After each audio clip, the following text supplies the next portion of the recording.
I'm your host, Julie Faifan Balzer. Now, cutting has gotten very sophisticated. The newest tools allow us to do things we never thought possible. And joining me is Jenny Barnett-Roars, who's going to teach us, is it inlaid die cutting? It's the inlaid die cutting technique. And This is so cool. I want you to think marquetry for paper crafters. Okay, and I actually don't have no idea what marquetry is, so I'm glad you said that, but I don't know what that is. Okay, well what we're gonna do is we're gonna create a frame and then another element inside, and when you nestle them together, they fit together perfectly. Like puzzle pieces, and that's what you're showing us here on these cards that I can Yes. see, is that you've created puzzle pieces that fit perfectly. Perfectly together. So how do we get started? Well, we're gonna start off by using some of the patterns and images right here. And so what I'm going to do is go ahead and say we're looking for a pattern. Okay. Boom. Now we're gonna go ahead and just pick a general shape, and because we're making a love card, I'm looking for a heart, and I like the one that has a little scallop there. Cool. And actually, this is just, it's perfect the size that it is, so I don't have to do anything. So I'm gonna go ahead and set that, and just drag it over a bit, and now I wanna add that inside, which gives us the marquetry effect. So I'm gonna come over here and find a word, and we've got right here at the top, Adore. adore, and I adore it, but it needs to be smaller. I actually want it to fit in to my little heart shape. So I'm gonna just shrink it down about yay. And of course you can make it any size you want it. It just has to fit inside whatever size heart you've chosen. Yeah, and again, I'm using a heart. You could use a square or an oval or a hexie, whatever fits into your holiday or theme that you're working with. But now I'm ready. Okay. Now, what I've done here is I've set up my mat with 2 pieces of paper, and I'm just gonna load them up once so that I can cut twice. Again, let's be, expeditious with our time. So first we're gonna go ahead. Can I actually share a fun tip with you, Jenny? Sure. Which I think is kind of fun. Let's switch places for 1 second. And I wanna show you something that I figured out, which is if you take 2 shapes like this, I can go into the editing function, right?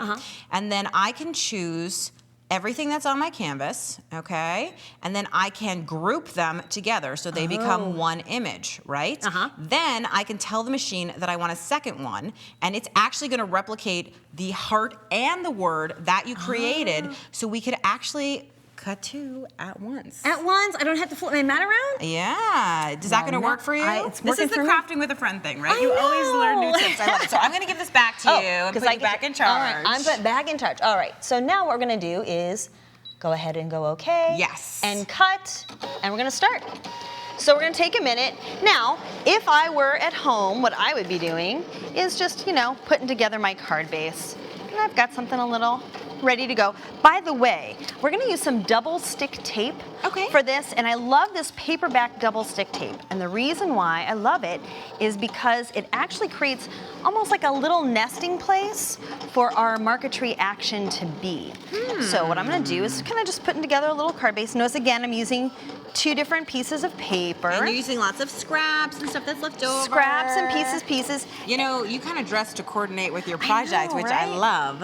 I didn't even mean that. That just happened. So, we'll give our machine just a minute. And I noticed that you actually picked some paper that also has a love theme, because you're really carrying your theme all the way through. And one of the things I think is so interesting about you as a designer is I feel like your projects are really complete. Like you think all the way through the whole thing, which is great. Well, it kind of adds to that meta message. Like I see the heart and I see a door, but I'm also kind of catching that little subliminal message. And if you cut your paper right, you're gonna get these 2 pieces of paper, again, for my second card. This pattern would be on the bottom, this pattern would be on the top. Oh, I see. That's so cool. So you're constantly doing a thing where you're reversing. You're using all the same supplies. So actually you're gonna be able to make 2 cards with just one little easy step here. Exactly. Now, here's where the magic happens. I'm just gonna peel off.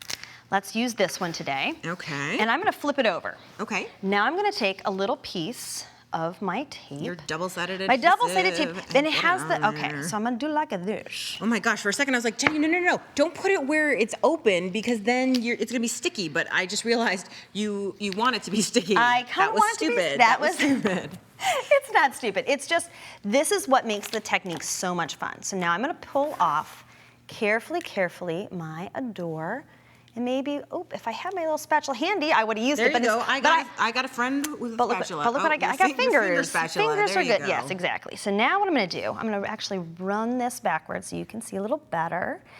And I'm just going to nestle it in. And because we made the exact same cut. Okay, and I know that you have a little center here in the D, which while you're fussing that in, I'm just gonna pop that out for me. That's great. So that you can totally see this word. There you go. Let me pull that off for you. Crafting with a friend is always a good idea. Yes. So I've got that ready for you. And see what happens is that I can actually just nudge it around a little bit with my fingers and get ready to go. Except remember, that's not the part I need. I just need the little bits. Right here. Okay, the little bitsy bits. And you may need a set of tweezers that you find that might be handy.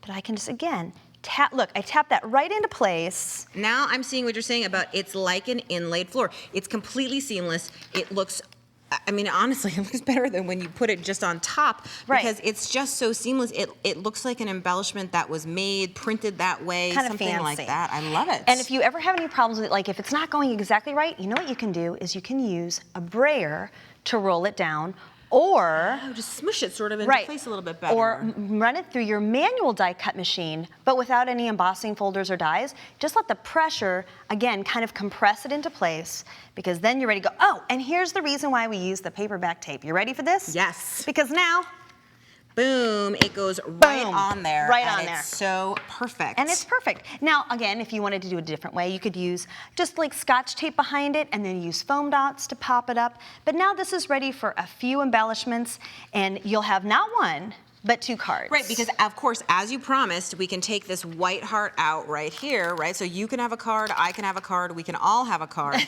right? And you can pop that right back in there. And it's ready to go. So you've got one to send now, but then you've got a spare. Or you could save one for yourself so that you don't have to always give away something that you love that you've made. That's true. You could actually even use this on a scrapbook page, on a picture frame. There's so many uses, but I love the measure twice, cut once, but we're going to cut twice and get 2 goodies out of it with just half the work. And you brought a whole beautiful selection of different things. So you can, of course, make something very custom. I see your Doctor Who down there. Very cool with the glitter and the TARDIS and the whole thing. Exactly. And of course, the other thing I like is you can scan in any original design of somebody's name and original artwork, and then it's completely custom, that marquetry, that matching up thing. Right. And you know what you can do too is that you can scan in any punch that you've already got, and then you can resize it to whatever size you want. So you're also getting a little bit more out of your regular dies and punches that you've got. I just got such a good idea. Now tell me if you think this is crazy. Okay. See these leftover bits that we have? If we peel these off, okay, so we have the 2 parts. Although I have to admit, we went off the edge a little bit with this one, but that's fine. I feel like you could take this and you could make a card, no problem, that's just a big open heart, right? Or use it as a scrapbook page embellishment. Use it as a layer. Oh, you could create a shadow box so easily. If you just use some foam adhesive under here and popped it up, right? You'd have a heart foam, you could put a photo in there. Oh my gosh, there's so many ideas. You could use it as a stencil. You could even use it as a stencil. You could use it as a stencil. There are so many ways to use it. I love this idea. I know I'm gonna go home and make some marquetry. I know that I'm very fancy.